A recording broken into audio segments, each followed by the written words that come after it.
नहीं करी सकता। अगर नहीं करी सकता तो पखरू पखेरुएं दे जनोरें दे नरें की सलाम है। अगर नहीं करी सकता तो पखरू पखेरुएं ते जनोरें दे नरें की सलाम है। जिंदियां मदीना कल भी आजाद हियां ते अज भी आजाद हैं, कल भी आजाद हियां ते अज भी आजाद। मेरी दुई कविता का शीर्षक है घर कुआड़ू। मैं दिखाना इतने कुछ लोग डोगरी नहीं जानते होने, उन्हें मैं सुना घर कुआड़ू का मतलब होंदा घर उजाड़ने वाला। गुरकड़िए दा सूटा लांदे लांदे, गुरकड़िए दा सूटा लांदे लांदे, पानी ते रोड बदलांदे बदलांदे, बापू दा खिस्सा काना करी, कश लांदे घर कुआड़ू छप्पी लुकी बल्ले बल्ले, कश लांदे घर कुआड़ू छप्पी लुकी बल्ले बल्ले, बूटी आले सिगरट भरीए, कश लाइए लम्मे लम्मे, धुएं दे छल्ले बनाइए, निक्की बरेसा घर कुआड़ू सौंदे कल्ले कल्ले, निक्की बरेसा घर कुआड़ू सौंदे कल्ले कल्ले,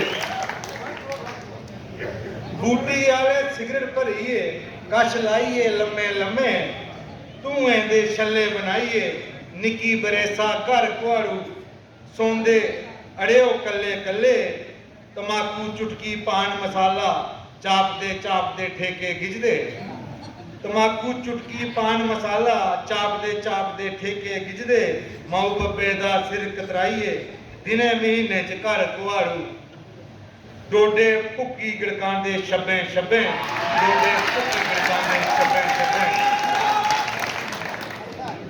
नशे पिछे इर्ख गवाइए, नशे पिछे इर्ख गवाइए, फीम पालच फ्लूट खाइए, नशे पिछे इर्ख गवाइए, फीम पालच फ्लूट खाइए, अखी टटारिए घर कुआड़ू सलूशन अल्फी सुनदे हफदे हफदे, सलूशन अल्फी सुनदे हफदे हफदे, रैंद खैंद चटी चटाइए, चिट्टे दे सूए लाई लाइए,